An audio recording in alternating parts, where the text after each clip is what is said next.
If we can have everyone return to the Zoom meeting so we can start at 5:30, please.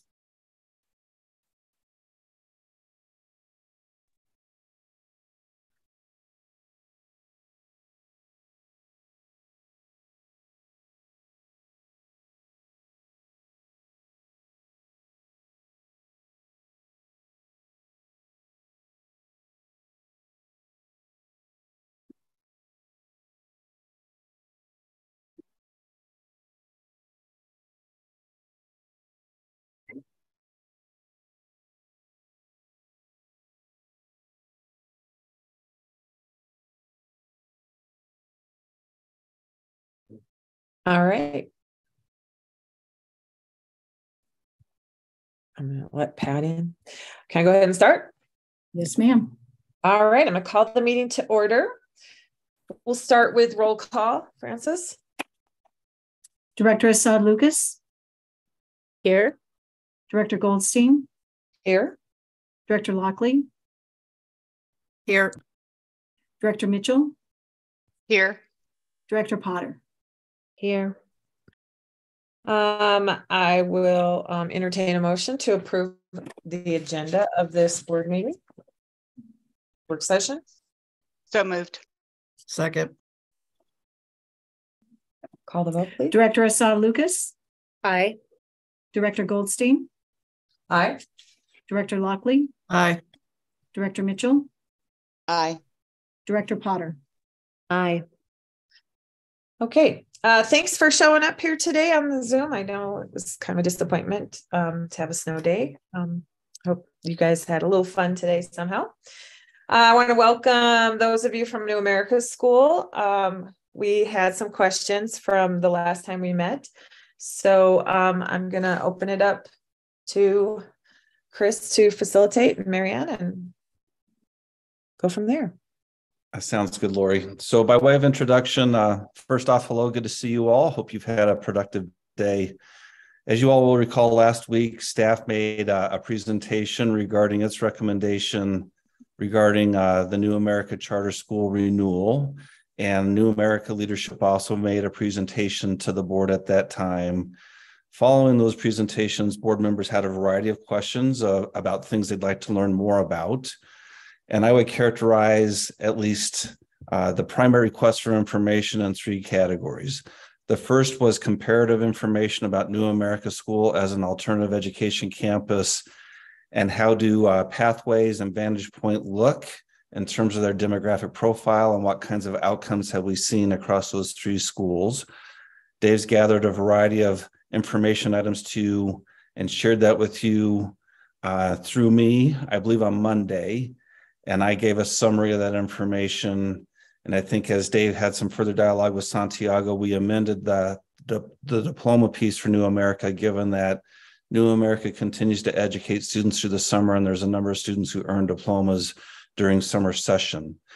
So the first category of information is comparative about AECs, New America Pathways Vantage Point. A second piece is a variety of things related to finances.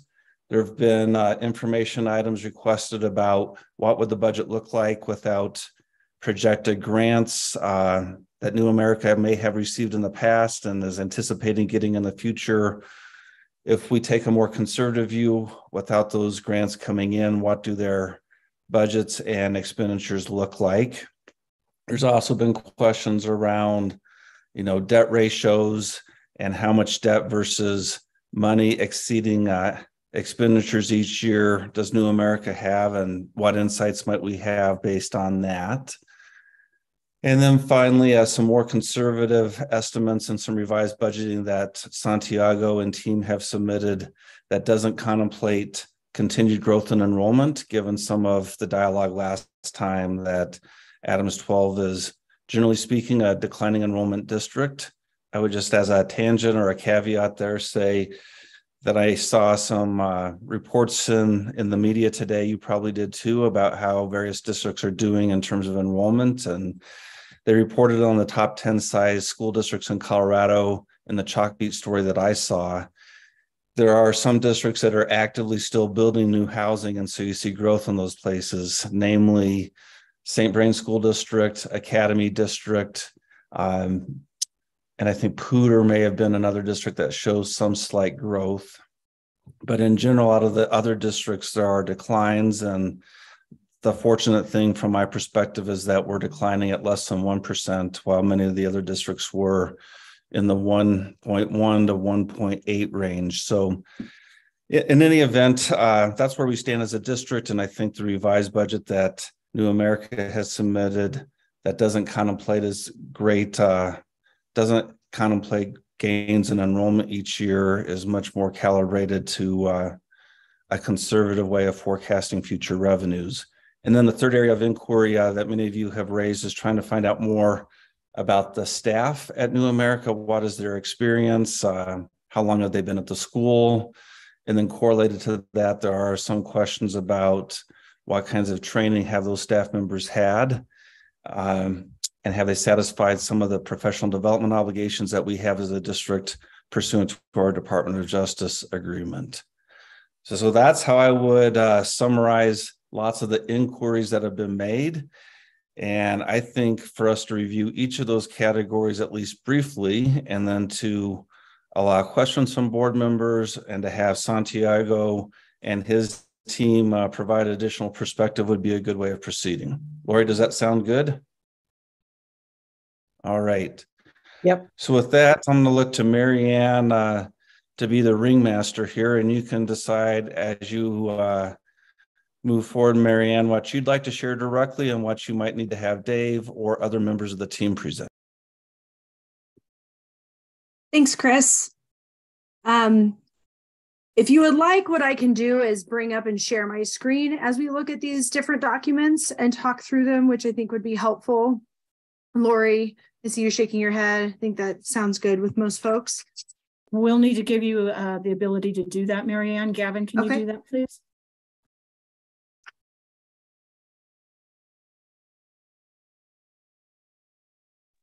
Should be good. Great. So the first, I think we can just start at the top with the data piece. And so I can share the document that Dave Bana put together. Let me work on that here.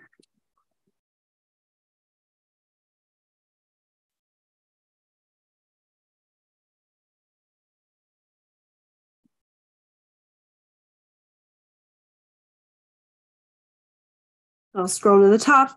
Trying to think of what would be best for most people. I'm happy to talk through it at a high level and share what information is on there. However, just to be, mindful, respectful of people's time and what's going to be the best use of time. I guess looking to the board members, would you like me to talk through those pieces so Dave and I can give kind of a high level summary? Or are you at a point where you just have some questions and clarifying questions that you would like to lift up during this time? If anybody has a strong preference.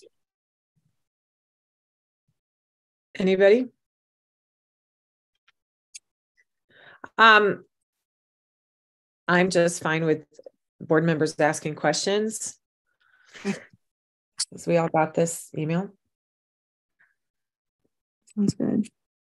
And so for those of you who may be just streaming in or joining and haven't looked at this, Dave Bana, who is our executive director of data, compiled a wide range of things, really comparing New America Thornton to our other, two in-district AECs, so Vantage Point and Pathways, and even more so really looking at the 18 to 21 population of students at all three serve.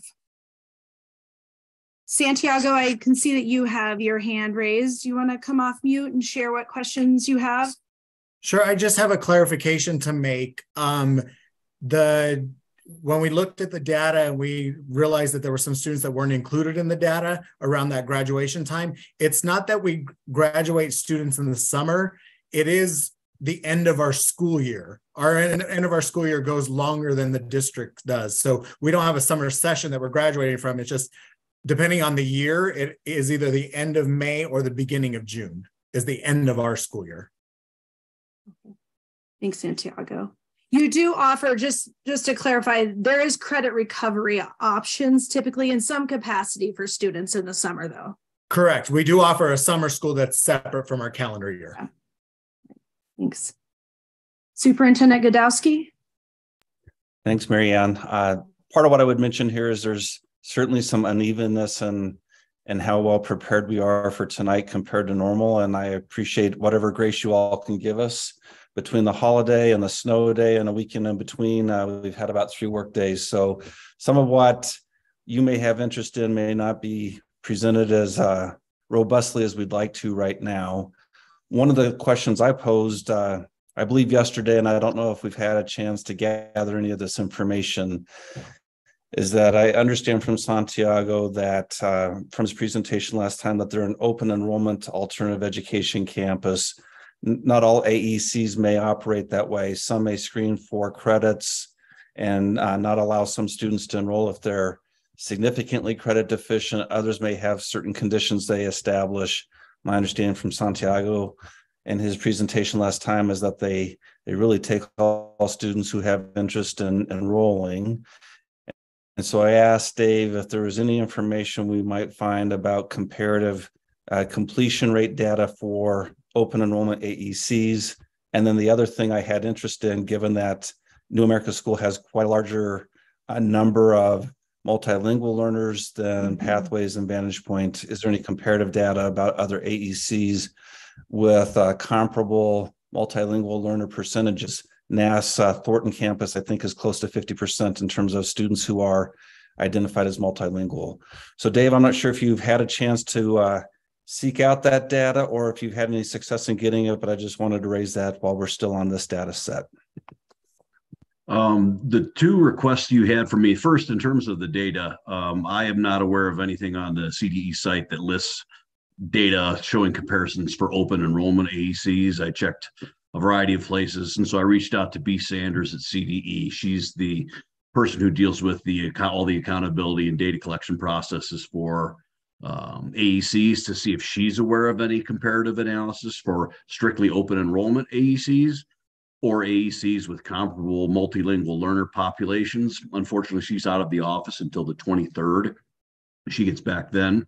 And so I hope to find more information from her or learn what she has there in terms of any information to shed light on those 2 areas that you were interested in. The other thing I reached out to CDE about was there was a question about that I believe you raised, Chris, about or Santiago broached with you in terms of a task force that's looking at potential policy change or measure change related to accountability. And I talked to Johan Littlegren there, who's at CDE, and he's not aware of any specific task force that has policy change authority there. There is one group, Momentum Strategies, I think was the name of it, that's a third-party contractor, and they are looking as part of this accountability pilot grant.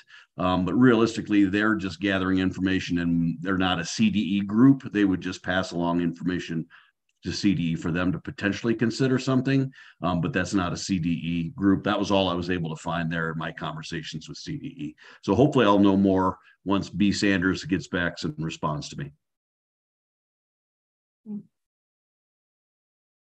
And then I don't think we have data specific to comparable AECs or AECs with comparable multilingual population percentages. But that's something that we can look into gathering. I know Amanda Clayton spoke to New America having met all their compliance requirements through the consent decree. But just to speak to that piece. So Santiago, I don't know if you or others on your team, if there's anything else related to comparative demographic data, either with our AECs or those at the state level that you think would be helpful for the board to know. I mean, part of our interest here is just to get lots of data in front of the board so they can make an informed decision. And you may have access to some things or insights that we haven't yet been able to close the loop on. So if there's anything you want to share, invite. Jen Strawbridge, who's our data analyst and has been working with New America for several years, she has her hand up. Yep. Hello, everyone. Thank you for the opportunity to share information. I think it would be helpful to also look at the AEC application data that compares that identifies which of the 15 high-risk indicators each student has at each of the AECs, and look at the percentage of students who qualify or identify with each of those 15 indicators at each of the 3 AECs, and then also looking at the number of indicators that each student has on average. We have found that our students typically have several of those indicators when they come to us. And I think that would be a really important piece of demographic data that could help inform the board. And we're happy to provide that for the New America School. I think that would be helpful. Jennifer, oh, sorry, Superintendent Godowski. I saw you come off mute. Oh, I was going to say the same thing. We'd love to see your data, and I assume that Dave could probably gather similar data for pathways and Vantage Point, and then we could do some comparison that way. That sounds great. Thank you. Thank you.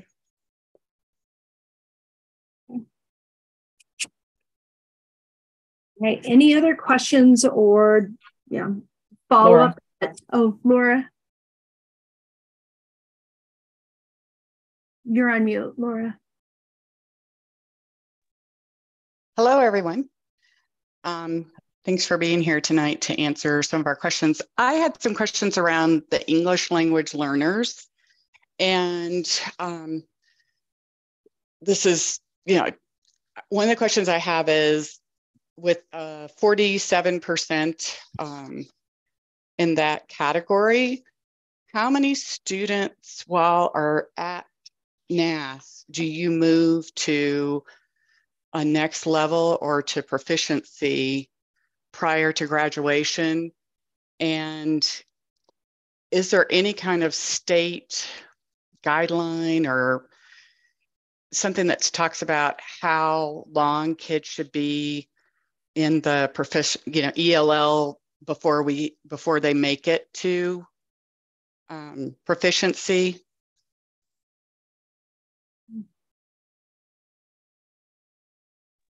So maybe I think on that one would be great, maybe for Santiago or for his team to take a first crack at responding about students who move out of, for example, NEP to LEP or LEP to FEP or otherwise exit a designation. And Dave might be able to share some information too about some of the state timelines that they presumptively want us to meet.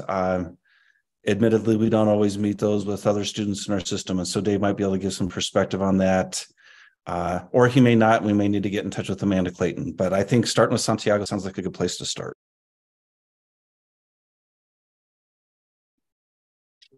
So quite honestly, off the top of my head, I couldn't rattle off numbers of who's moving from NEP to LEP to FEP. We'd have to put those numbers together. That is information that's readily available. And Dave, I don't know if you can pull that number readily from the district data, because we use the same system to test through Access and all of that.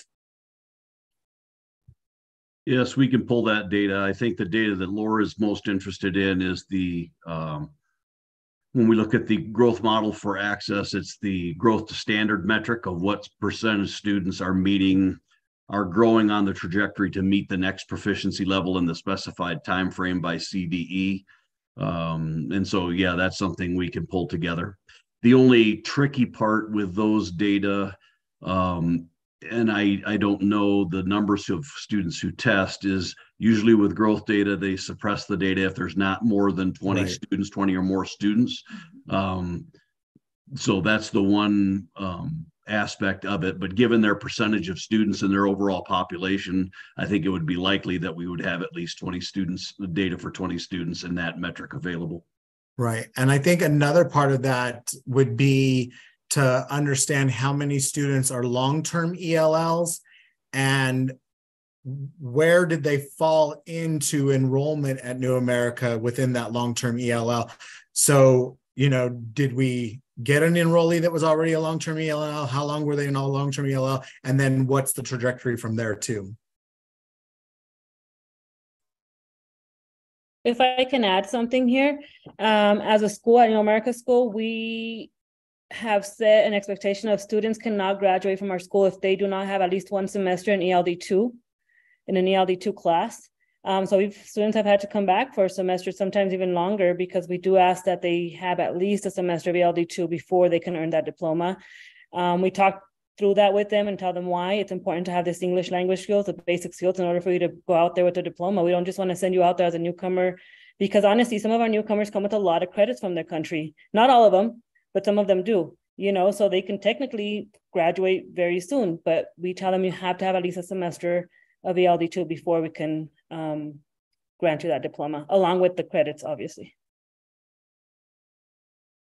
Can you talk about ELD2 and your program for helping your students achieve English proficiency and moving them along? Well, we have 2 ELD teachers. There's been, like you all know, there's been a lot of changes in a lot of schools. Ours has 2. So our newcomers usually stay a newcomer for about a year, probably 2, which is what the district says they can stay in there for 2 years. Then they're moved into level 1 and then level 2. We do have a level 3 and 4 also, but really level 2 is where they're already presenting, writing essays. Their English is high enough for them to start passing their government class in mainstream classes, their science classes, their math classes. So really it's a level where obviously you want them to be higher, but that's a level where they already can go out in the world and write an email and have a conversation with somebody. So I don't have a lot of the background in the specifics in ELD 1s and 2s, but I know that that's a level that our teachers really push hard in, because that's a level that we want to make sure our students are strong in before we move them up to level 3 and 4. And it is also based on their access score. It's not something that we just say, oh, I think you're ready. No, they have to also show that they're ready with that level through their access scores and their screeners. And that's one area that we've worked with the district in partnership with Kelly Boxer and the team in the multilingual learner, department, to be able to put the classes in place that are very similar, if not almost the same as what Adams 12 is offering. So we're not talking 2 different talks, because I know at one time Kelly came from our other Aurora campus. And so when she came into us, she was like, we need to align these a little bit closer. So when we're talking, we're talking the same thing. And we're not like, okay, well, in this school, it's a little bit different. And then we just didn't want that. So we've been working closely with that team. That was very helpful. Thank you. I have a follow-up question for New America. I know the multilingual learner data that Dave was able to pull was a little bit different than the data that was provided in your renewal packet. I think by about 20%. Can you speak to that, maybe where that would be, or are these, students that have been redesignated? And so perhaps were captured differently, because I think it was 67% off the top of my head without bringing up that renewal packet. Right. And I think the difference is the data Dave pulled was last year's data, and the data that we provided was current. Because that's what as far as the number of students that need a test access, that's what we provided in the renewal application. That was done by the ELD teacher, the newcomer teacher, who's our coordinator that works closely with Kelly Boxer. We pulled those data directly from IC as the students were coded as multilingual learners. That's current students as of mid-January. That's what we pulled directly from IC. I'm sorry, that was my misunderstanding. Thanks, Dave. So we'd have to talk to Jessie as to where she got her numbers. I don't know if it was the difference of time as far as when just pulling the numbers now versus when Jessie pulled her numbers for the initial report or renewal document.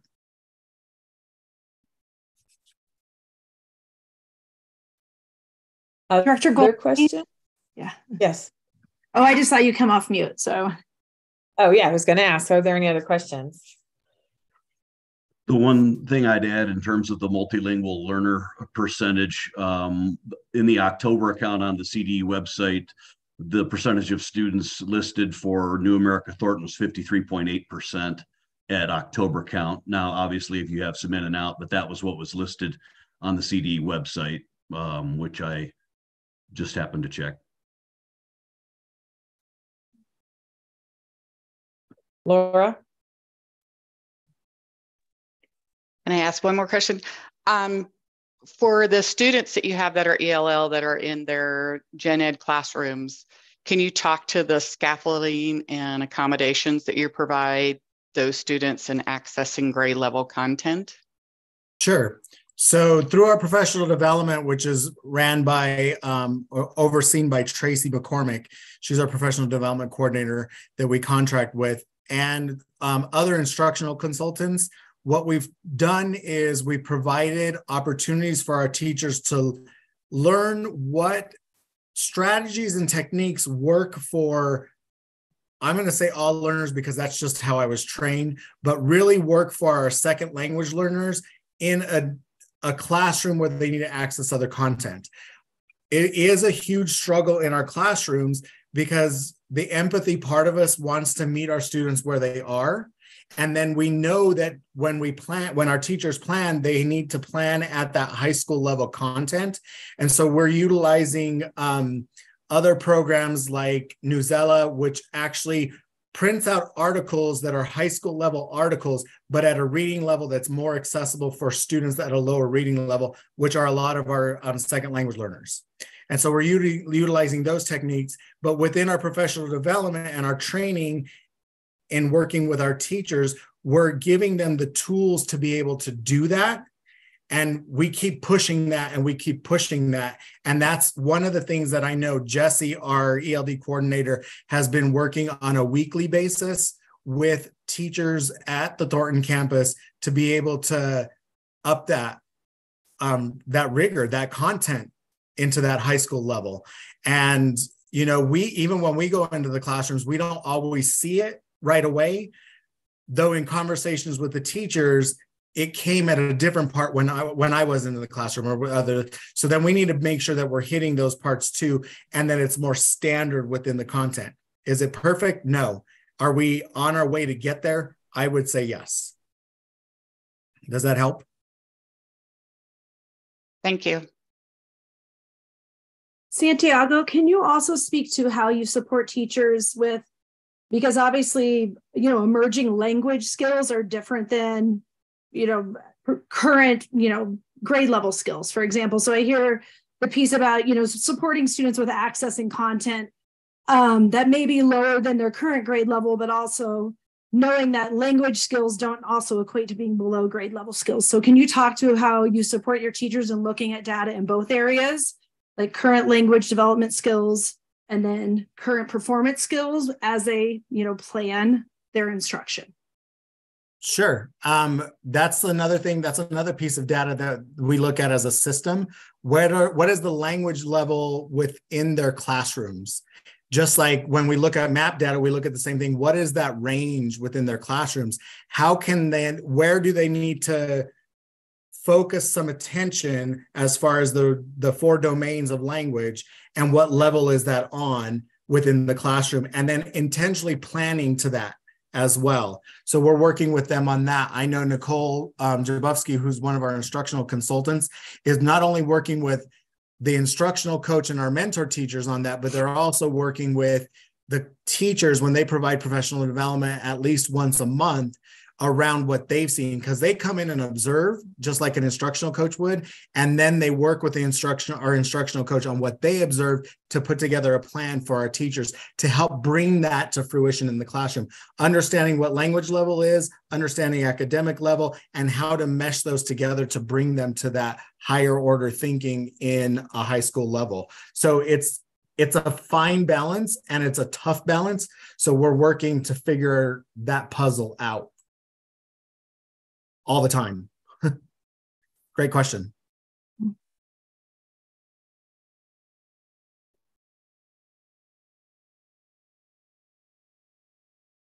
One other thing to add to that, though, Marianne, is I know that Myra made it a point to send all the teachers to one of the district professional developments that are required within the DOJ agreement as well. We had parent-teacher conferences scheduled one day, and so half of that day, all instructional staff went to the district for a training, and then we adjusted how we did parent-teacher conferences so they can attend those sessions. So that's helpful as well, because those sessions are great.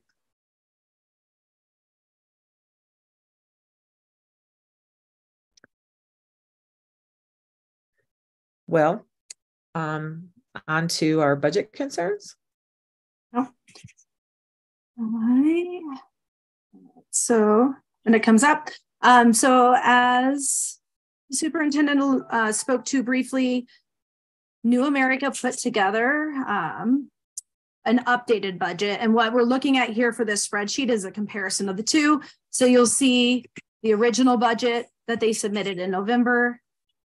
And then when we scroll over, then you'll see the, whoops, sorry, calendar here. Then we'll see the updated budget.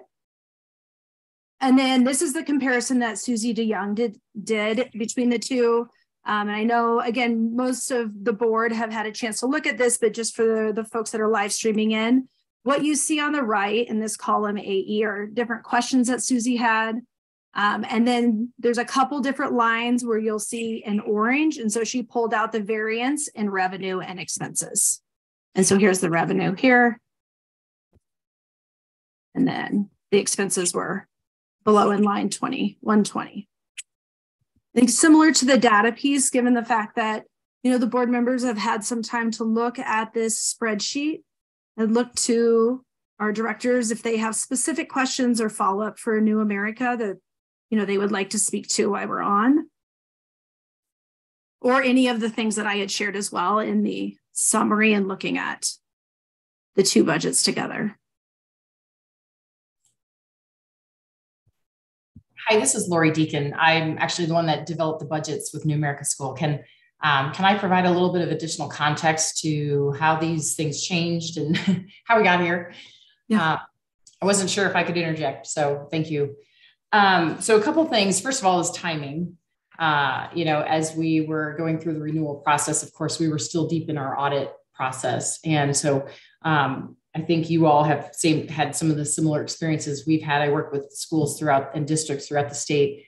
Lots of turnover and lots of delays with grants and all of the ESSER funding and all of the federal funding and so forth. So we did have our audit season that trickled out a little further than we usually have it in a year. So part of where we started, the preliminary budget that the board approved, and obviously the update you all received in, I believe, November, and kind of where we are now. We had very different information along the way. And so, at face value, it's easy to look at total revenues and total expenses and start to kind of, ask the questions. But from a high level perspective, the first thing we did was, based on the feedback from the initial review by the committee, is really hold that enrollment flat. I understand that we're all facing enrollment declines and, and really New America School took a pretty big hit during the pandemic based on the nature of the population that they serve. So we are truly in a place that we hope to grow back into where we were years ago. But we're also being realistic. We also recognize that grant funding is a big part of our program based on the nature of the students that are served. So some of those questions were, why did this go up? Why did this go down? So we tried to present the most real picture, and we know that things will change every year, and particularly coming out of a pandemic. And as we start to strategize around life without these ESSER funds and all of the federal funding that we're going to face beginning in fiscal year 25. So the timing of looking at where our final year end numbers came in, we were able to take last year's numbers. Once we completed, got through the audit, we could really take a deep dive into realistically where our numbers are trending. We have inflation to consider. We're all dealing with higher prices, labor prices, turnover. So things are very fluid now, more fluid than we've seen in many years. And I think the district can agree with that too. The other part of that is, of course, the grant funds. And so, you know, some of the things that we spent a lot more time on during this round was looking at, okay, if we're going to prepare for a very transparent vision without grant funds that are not yet secured, what does that look like for staffing? And then what do we need to consider for consulting and outsourcing? So you'll notice some of those shifts in the consultant lines. I noticed that some of the feedback was, well, why did this go up and then suddenly go down and then go back up? Because we're really looking closely at how real we need to be about, hey, if we can't have a full-time nurse or social worker or so forth, like how can we outsource those pieces to make sure that we keep a really strong support structure in place for the students? You know, some of these assumptions are obviously people driven. So those came down with those as we held enrollment flat. So we're really trying to prepare ourselves for the worst case scenario that we don't increase students. And so what does that mean for our staffing model and support services? As well as I think one of the questions was on repairs and maintenance, you know, how did that suddenly go down if the building's getting older? Well, I think everyone can understand that, you know, even in your own personal life, your home can cost this much one year, this much the next year. There are things that, you know, repairs that have to be made at certain times in the year. A lot of these numbers are now based on where we are currently year to date and what the plans are, facility plans for the remainder of the year, and then what we may need to be considering long term. So I'm trying to think if there's anything else that that came out of the questions. The other part worth mentioning is there are new grant funds that you'll see in there. And I know that those were kind of highlighted and those are secured. So again, I'm a very conservative budgeter. I work with all the New America School campuses. I also work with other schools throughout Colorado. And, you know, I'm always preparing for the rainy day, looking for how we can build layers in. We have contingencies based on a percentage of revenues every year so that we can prepare for, especially when we're now approving mid-year budgets, anything that may happen on the back half of the year. You know, we're putting in any opportunity we can to ensure we can cover any of those variances. But what you see in this latest budget version is what I consider the most real picture, not only for this year, but what we're looking at moving forward. And then, of course, we're going to start to fill in the gaps with additional grants that they'll continue to secure, because they do have a pretty solid track record with their grants based on the population of students served. So there's the very high level piece. Is there anything specific that, that I may not have hit in those talking points?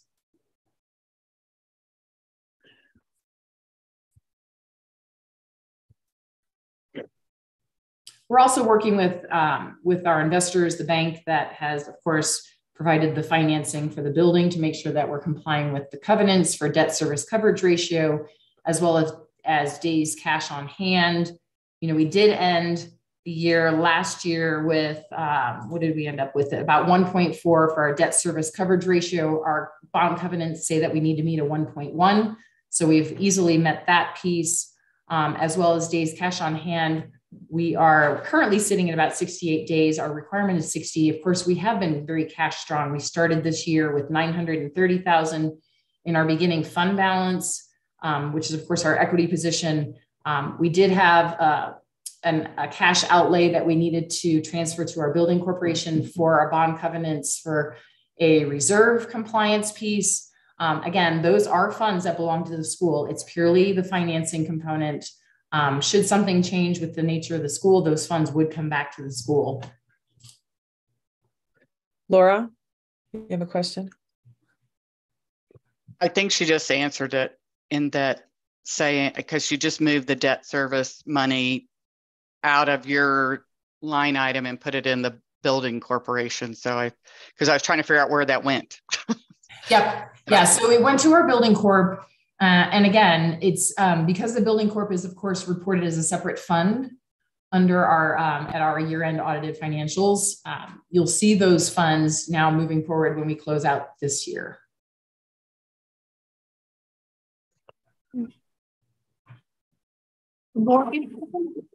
That I have not had a chance to share with New America, but Susie DeYoung did.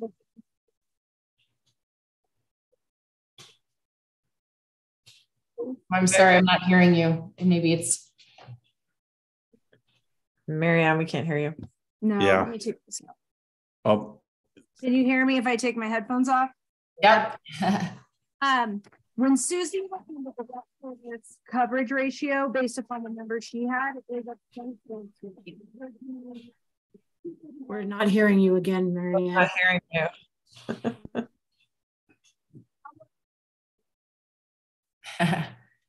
The technology that makes our lives so much easier. Mm-hmm.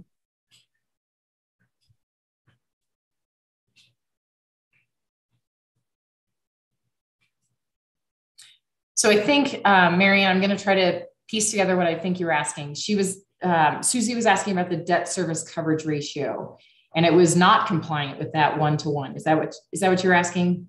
Yeah. Okay. So I think Susie was looking at year to date, and this number can really fluctuate based on the timing of the year. This is why it's only measured annually when we close out the year and have everything accounted for, because of course, particularly with grants, revenues, cash can come in at different points in the year.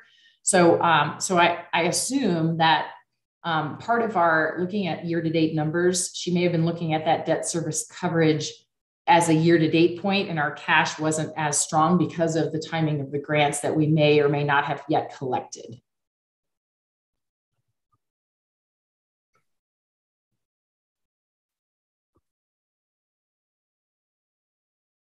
Laura? The first question I have is, why am I the only one who has questions? I hope that I'm not asking things that everybody else already knew. This question was the ESSER 3 funds. You have, what, 100,000 in your line item this year, and next year that's pretty much going to zero. Is that correct? Did I get that right? And I was just curious what you were paying for with those funds and how you're going to cover that in the out years. So ESSER 3, let's see.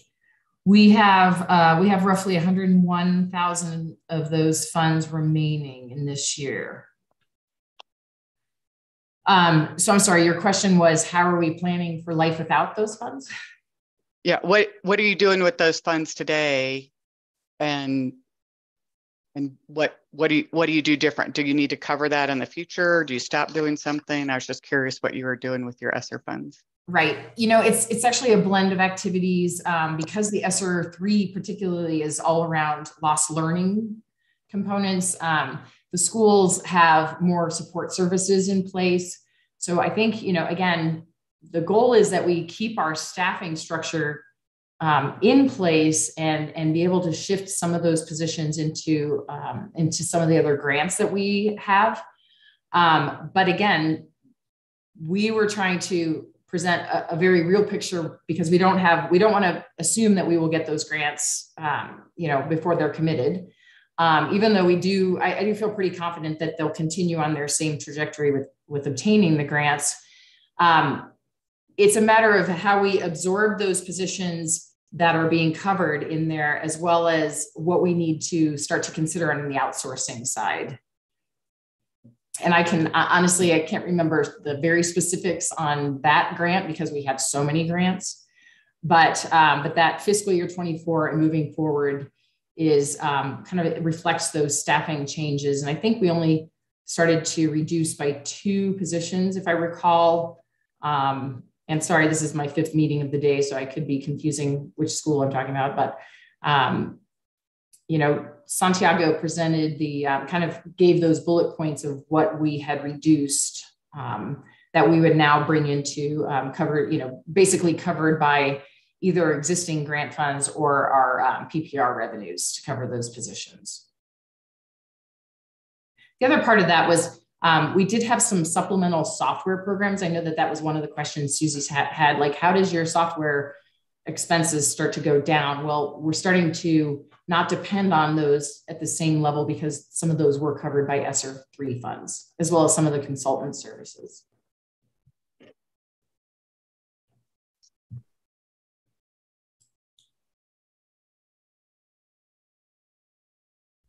Thanks.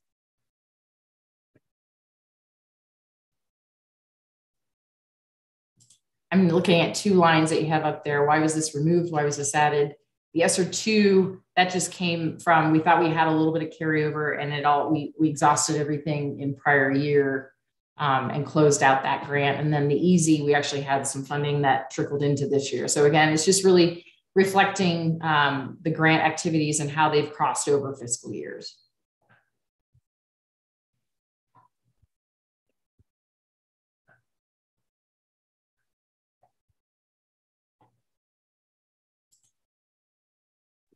So Mary Ann, anything else you'd like to add around budget, or any final questions from board members?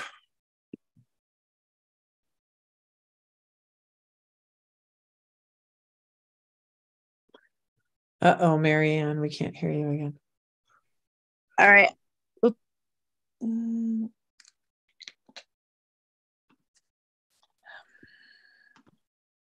Mary Ann, I think we may actually be able to hear you right now. There's a little bit of feedback because I have my phone and yeah.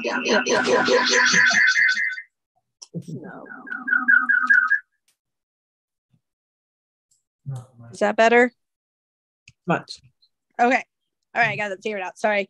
I will just talk to my phone. I don't have anything specific to the spreadsheet other than I know we were going to look into an understanding as to why that 1.0 is the metric for a debt service coverage ratio. And so that's one of the things that we're going to be gathering more information around. You mean the 1-to-1, 1.1? Mm-hmm. Yep. And Lori, yeah, it was helpful to hear your perspective that it's likely a timing issue about when cash is received, and we'll just circle back to Susie and then circle back to you and Santiago and see if we're all on the same page about what we think is likely to be the end ratio at the end of the year. Great. And I know Susie, so she can always just reach out, and I'm happy to have a conversation with her as well. So the next piece that we have to share are the different staff experience or profile of the different educators and administrators at New America. This one didn't come in or we didn't have as much time to look at. So I'm going to give us a little bit more time than the other ones I think most people had a chance to take a look at, but there are different columns. You'll see there's roles, and then it speaks to years in education, years teaching, time at New America, and then if there's a licensure that staff member has, as a charter school, special education teachers have to have a licensure per, the CDE requirements, but that's not necessarily the case for most other roles. And so that's why for our charter schools, staff members may or may not have a teaching license. And I want to thank New America School for putting this together for us. And so it starts with Santiago and Myra as the superintendent principal, and then Michelle, who's the dean, and then it goes down. And then you have the different roles as, wraparound staff, such as the behavior interventionist, counselor, office staff, and then so far as then the different teachers that they employ. So most of the staff, as you'll see, have been in education, for quite some time. And then the teaching may be a little bit different as amount of time that they've spent teaching, but they've been in education longer than that for the most part. And then obviously time at New America varies somewhat. And then if they're, have a certain type of licensure.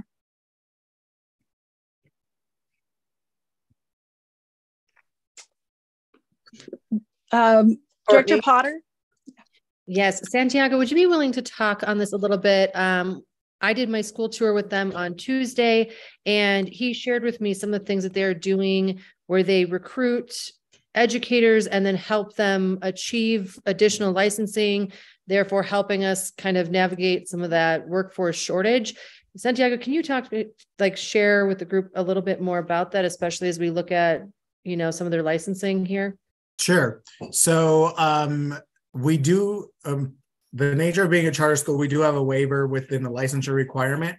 So the state asked, and we asked that all of our teachers have a highly qualified in the area that they teach. And then from there, we as a system ask that within 2 to 3 years that they seek their licensure. I come from an adage, whether I started in a district school in DPS, and I always come from the adage, you know, if you're going to be teaching a content area, you need to be licensed in the content area. So I still have that mentality. And so then also what we like, because a lot of times, because of the nature of our schedule and the smaller school that we are, we ask and we seek out teachers that have multiple licensure or are highly qualified in multiple areas. So maybe they teach 2 math. I'm not going to use math as an example because math is a full-time. Maybe they teach 2 English classes, but then they also are highly qualified or licensed in social studies. So then they can teach 2 social studies classes or multiple social studies classes as well. So what we've done in the past and still continue to do as teachers gain their licensure, and then they want to add an endorsement or an additional area on their licensure, then what we do is we help them with that application fee, because that's the piece that sometimes they're like, oh my gosh, it's $90 or $85 to apply for this. And we help them do that. Or sometimes with the test, it costs money to do that. So in order to take that test, a lot of times what we find is our teachers, they'll do it, or they just want to get that highly qualified status. So we look at their transcript, and there's a requirement on having so many college credit hours in that content area in order to be highly qualified. So we do that as well. As you can see, for example, Clinton Gallardo, he has his CLDE endorsement as well as an English language arts on his licensure, and a social studies educator. So 712, that's what it is. So he does teach an English class, and he does teach some social studies classes. So we're taking into consideration what they can teach based on licensure and highly qualified status, and we're helping them get more if they want or be a part of that. We've also in the past that CLDE, the culturally linguistically diverse hours, what we've done is NAS is we've created our professional development around helping the staff the teachers earn some of those hours as they renew their licensure. By state rule, they have to start increasing those number of hours that they have under the CLDE endorsement or training, professional development. And so we've added that in there, and we actually exceed what the state requirements are in our own professional development. So any teacher that also takes those CLDE classes through the district, that counts as even more. And then anything else they do outside of there, whether it's a summer session or summer professional development of any kind that's outside of NAS, then that adds to that as well. Thank you. You're welcome.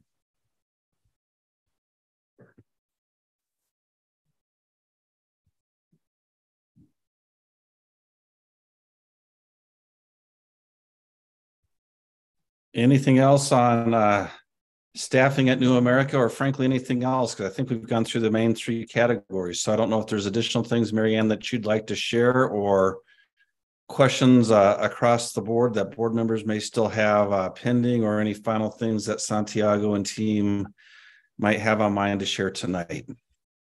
Amira has. Yeah, hi. Thanks, guys, for joining us tonight to answer these questions. So Santiago, just to make sure I understood you correctly, what you just talked about with licensure and years of service and stuff. So they come in, if they don't have their license, they come in as highly qualified for, due to training, all that. And then you help them get their license.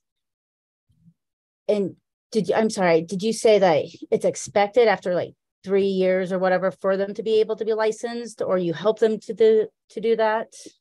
What we have is that we have an expectation that within the first 2 years with us that they are starting to work towards their licensure, and then they have to show proof of that so we can keep them on, which was interesting at the time. Just to give you a little bit of history about that, the year that I came on was 2013, but I came on in June. So I came after the school year ended. At the end of that school year, there were, I believe, 4 or 5 teachers at the Thornton campus that didn't make any progress toward. So they held them accountable to that, and they told them that they had to find a new place to go. What we've done over the past years, and of course, COVID took a little hit of that where we didn't enforce it so much, but we do help them look into where it is. We did have a teacher come in. We have teachers that have come in from out of state. So they have an out of state license in another state.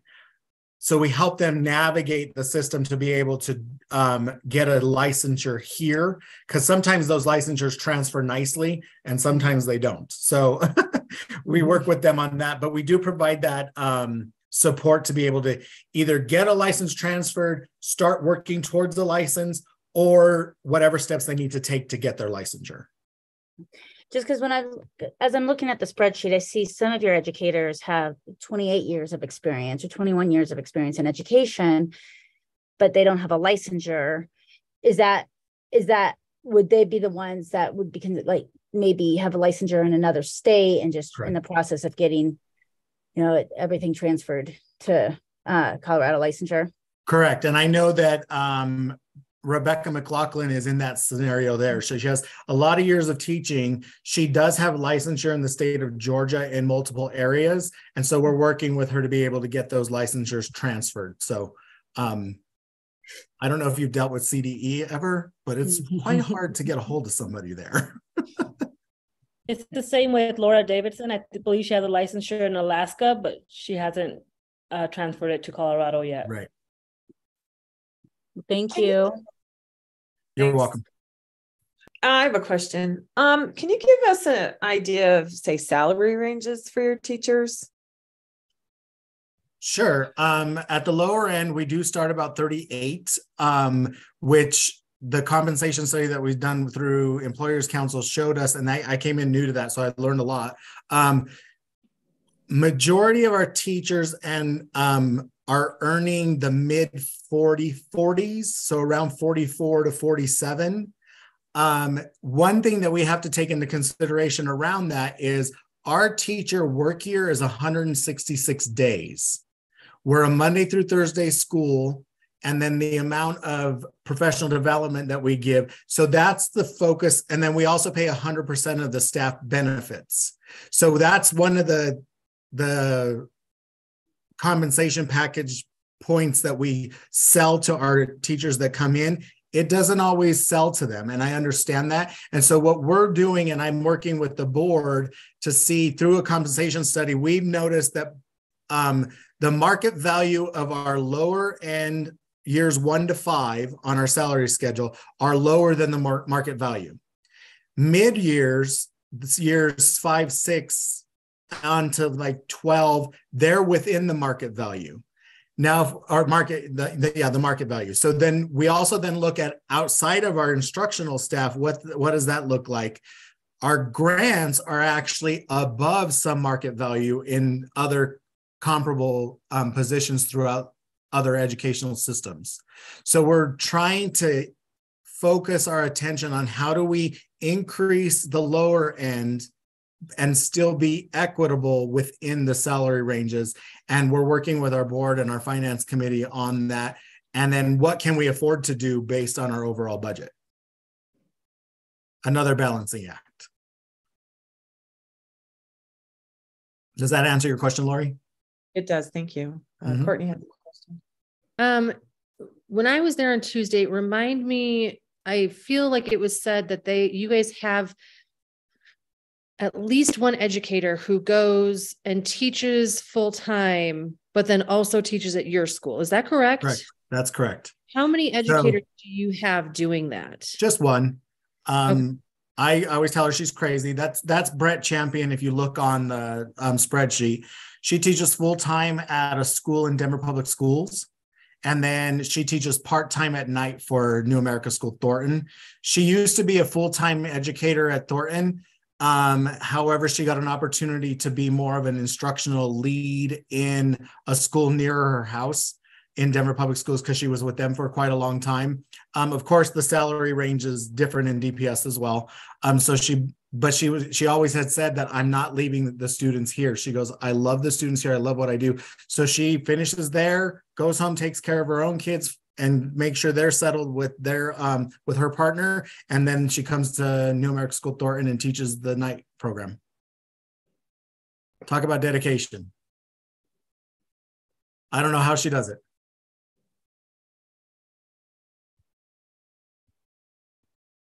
But she is the only one that does that. Thank you.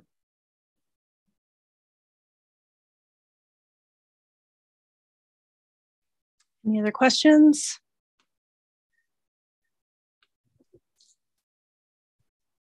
Santiago and team, I did have one that I had forgotten to ask when we were talking about financials, but it somewhat connects to the staff experience, which has jogged my memory. So you had shared there are 5 positions at this point with the updated budget that, would be cut. 3 of those, are predicated upon, getting grants, which I've heard you guys say you feel really confident in being able to get those grants to retain those. So are the other 2 positions, like those are a definite cut just to move into this balanced budget without a possibility of maintaining those?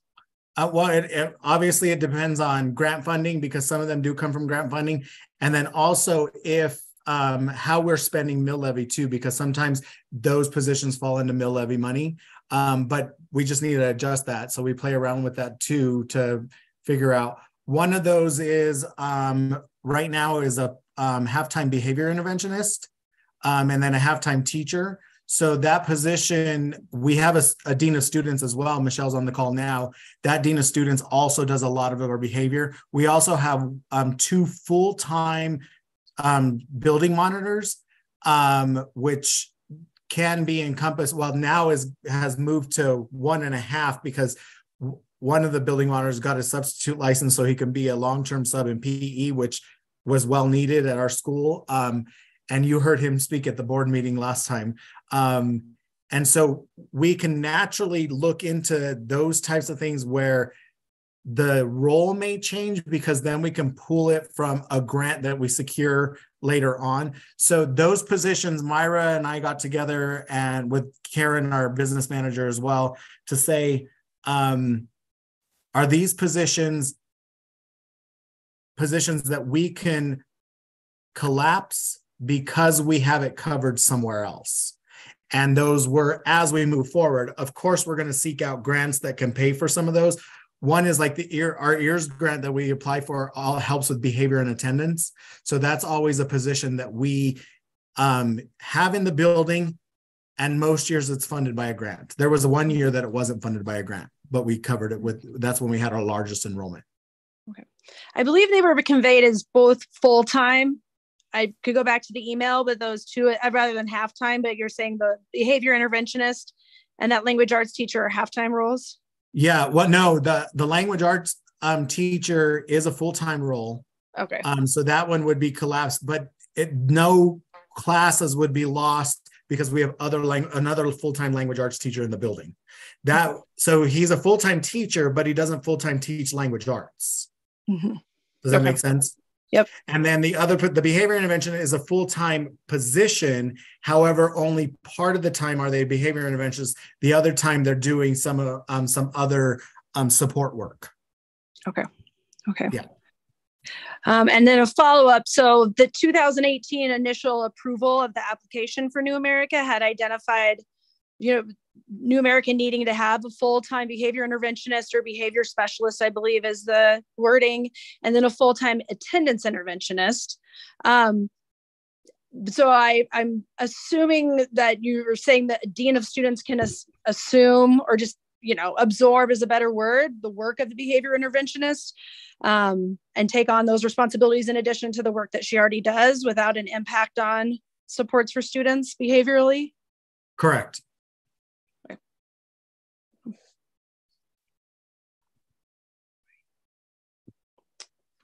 All right. Anything else, anybody? So I just summarize where I think we're at. I'll start by appreciation for everyone and the way they've approached tonight's work study session. I don't do a lot of work with charter schools in the renewal or application stage in this role. But certainly early in my career, I did a lot, and often there's a really heavy adversarial tone in the proceedings and the dialogue. And we had a little bit of that, I think, in our first meeting last week. I just appreciated the tone that all parties have brought tonight in terms of just trying to build understanding and understand the facts. And I think we're all here because we take this task very seriously of trying to serve the best interest of our school district, our community, our students and staff. And so I just want to compliment everyone for the really thoughtful way you've approached tonight. In terms of the to-do list, here's what I've got written down in terms of things that we need to gather.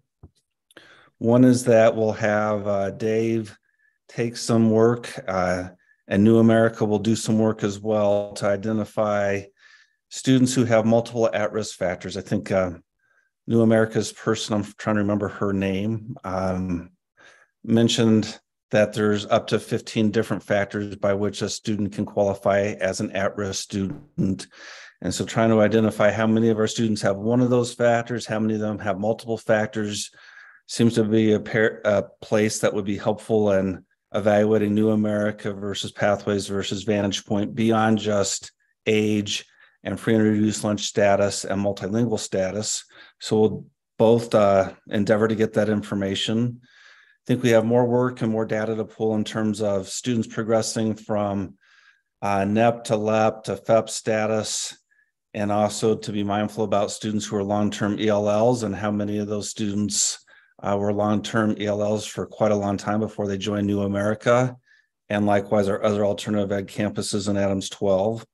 There's some clarity that we need to bring as a third point around the debt service ratio, and I know that I think it's Lori mentioned that it could just be the timing of where New America is in terms of cash receipts that has the ratio looking pretty thin right now. So we'll gather some more information to see if we're all on the same page about where that data point's likely to end.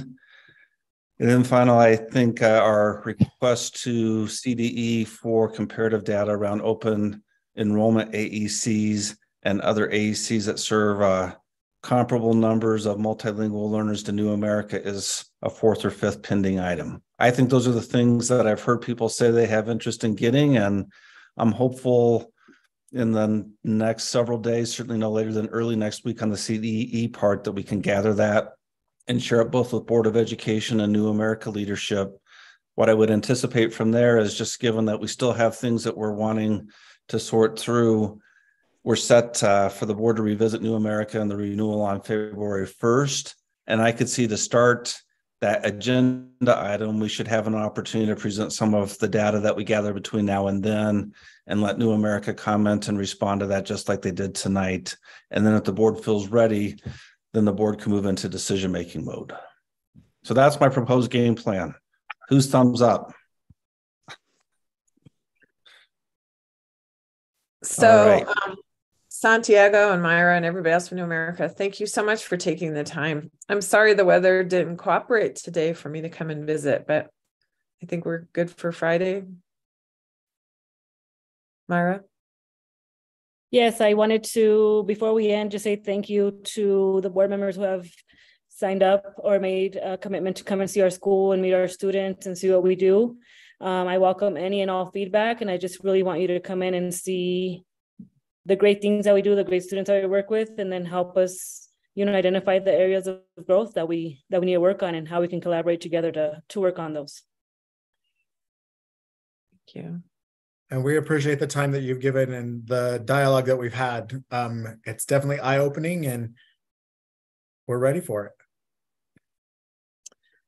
Thank you. Well, are we ready to wrap this part of our meeting up? We'll go on to Chris. You have some updates for us.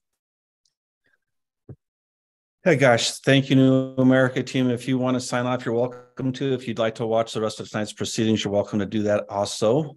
I really don't have much of an update because it's been roughly a week since we last met. And as I mentioned, it's been choppy. We've only had 3 traditional work days during that stretch. I did think it would be helpful for Bo to spend a little bit of time just giving you the latest and greatest about Universal Pre-K.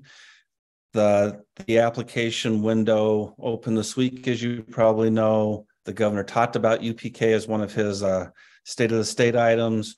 And then there was a meeting today that CDE and the new Department of Early Childhood Ed hosted for superintendents and senior leaders in the state. And so based on all of that moving and shaking, I think there's some things that Bo can highlight for you about where we're at and some of the things that we'll be tackling here in the next week or two.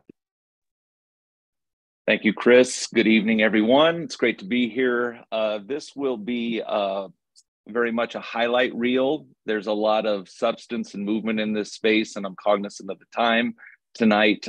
So I'm going to give you some highlights, and it's very likely in a lot of future meetings that will continue to add depth to this. As Chris mentioned, the most significant news this week with Universal Preschool was the opening of the parent portal yesterday.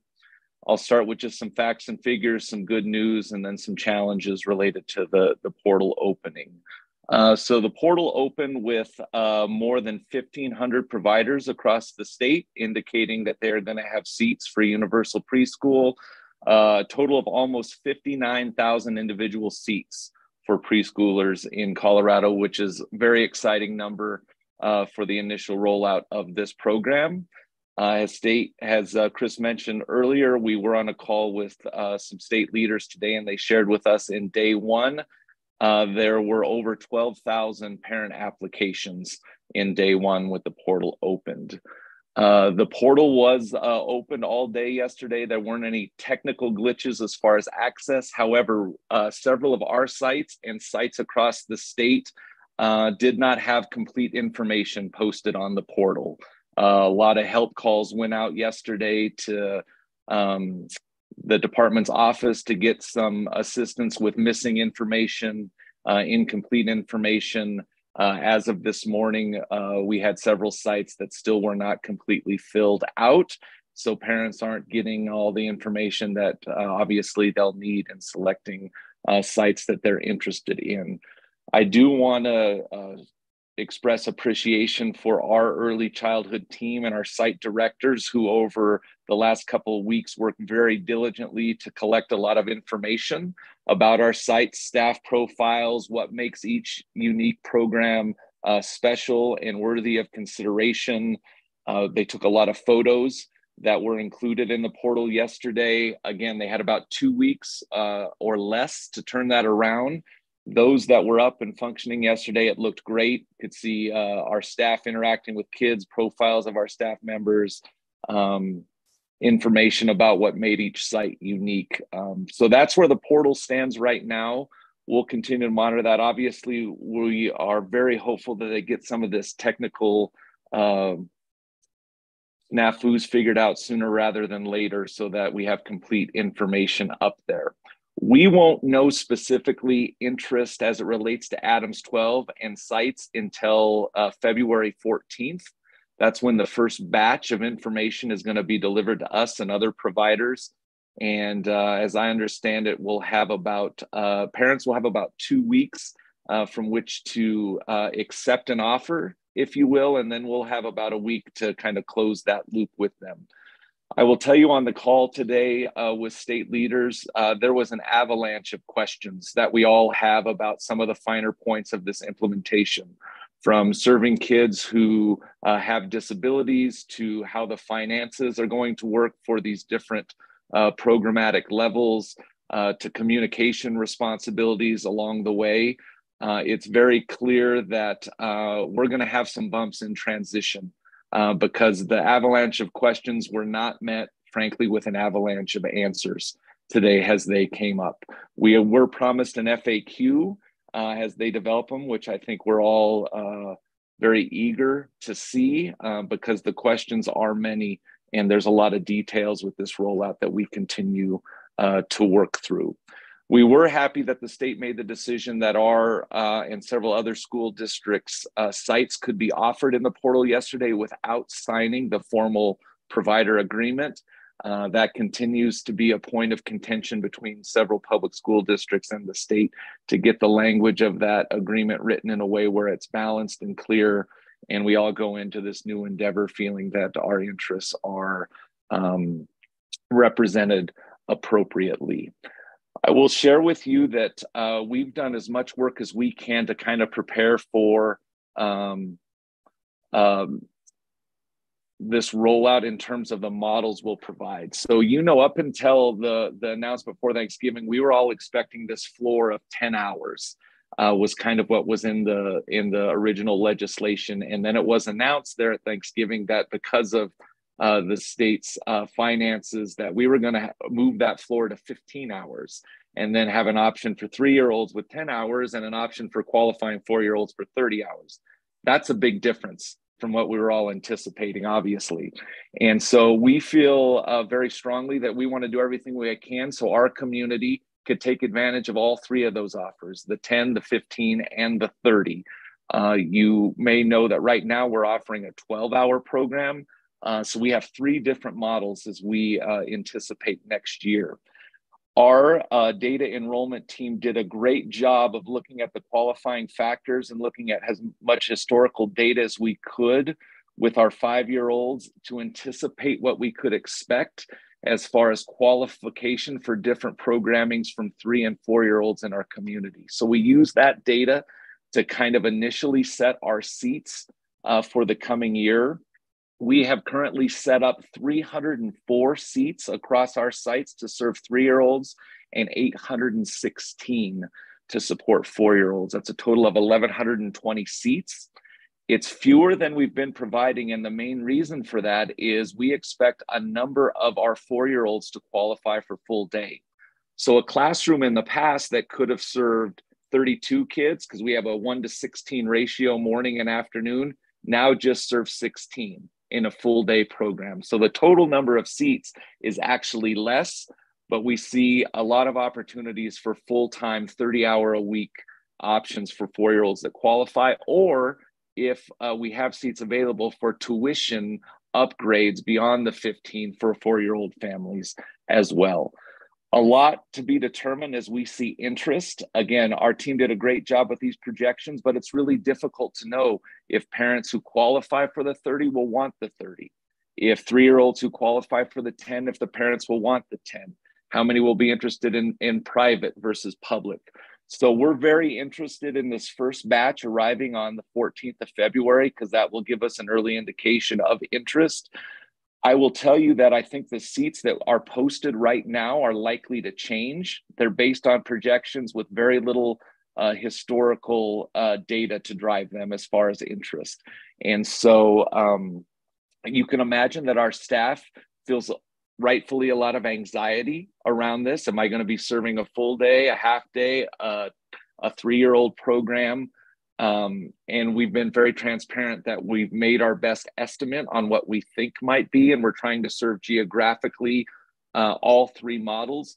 But until we start to get a sense of this parent interest, it's going to be very difficult for us to know precisely what we'll have.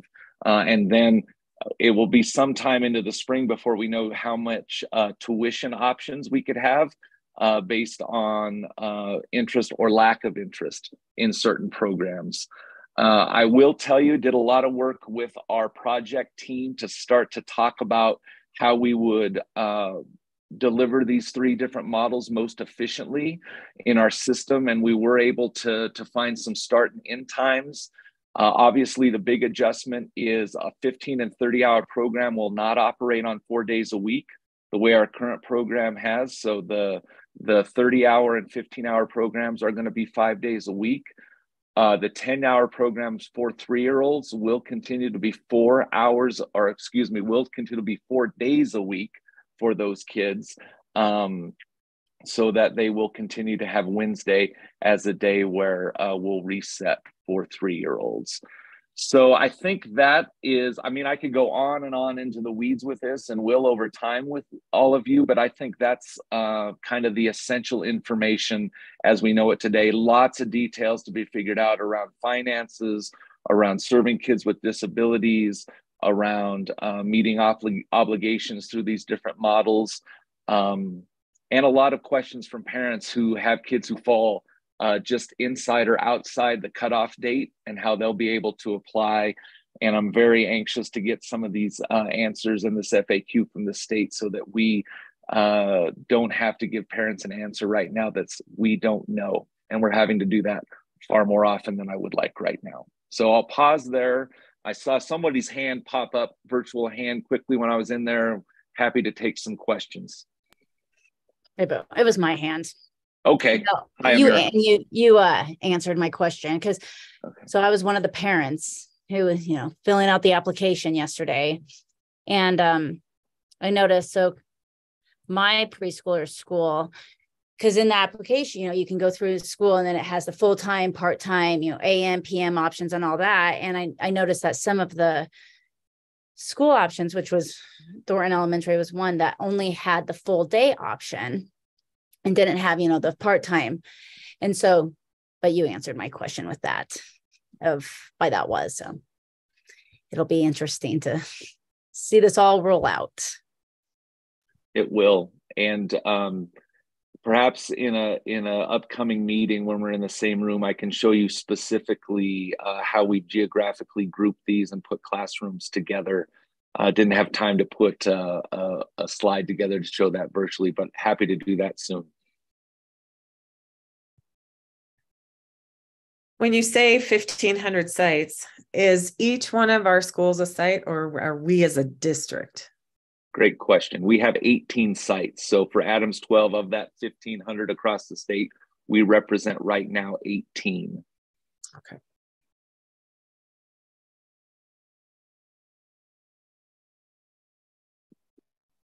Well, thank you, Bo, for that update. Sure. And I'll just wrap us up here quickly. The other thing that there has been some movement on since last Wednesday is the calendar committee's work. The calendar committee typically is the traditional calendar committee is a subset of policy council and meets each fall and includes parents, students, staff from various constituencies. And they completed their work a couple of months ago now. But then there's a second calendar committee that we have this year. That's a creation of our IBS discussions last spring, and the why behind calendar committee taking a deeper look at how we do businesses that we know we have lots of staffing shortages and a lot of unfilled substitute teaching positions each day. And one of the theories that the IBS team developed last spring is that folks are often just burned out and tired. And if we had some more frequent breaks in the calendar, that might be part of other changes that would reduce absenteeism, that people could go 6 to 8 weeks at a time and then know they might have some meaningful amount of time away to vacation or do other things of interest. So that committee's been meeting for a while. They had a meeting last week. They're now to the place where they're actively debating the ins and outs and details of 3 to 4 different calendars. One, very much the status quo policy council recommendation for 23-24, but then also some calendars that contemplate eliminating early release days, having a single day a month in its place, having alignment in the days on and off of school between elementary, middle, high school, and K-8s, which we have lots of differences presently. And then taking a look at having some longer breaks, probably in the October, February, and April timeframes, so more of a fall break, as well as 2 breaks in second semester instead of just a singleton in late March. They're still debating that. I would expect next week that they may be in a position to move forward with putting out some of these conceptual ideas to have community respond to through a survey format starting the week after that. What it might mean for 23-24 is unclear, even if there's a lot of folks who have interest in making a calendar change. There's quite a number of implications for how we do professional development and some things in our master agreements about things like early release day.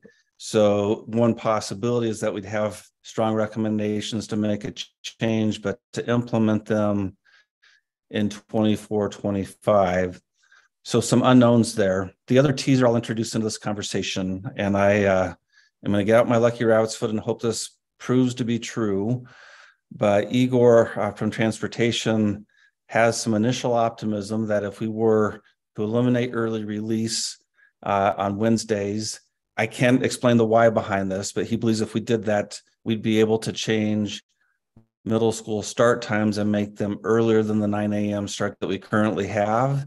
maybe in the ballpark of like 20 minutes earlier, like an 8:40 start, which I think would be a huge win. Out of our current school times, I think people are largely pleased with where we landed with high school moving from 7:15 to now 7:40.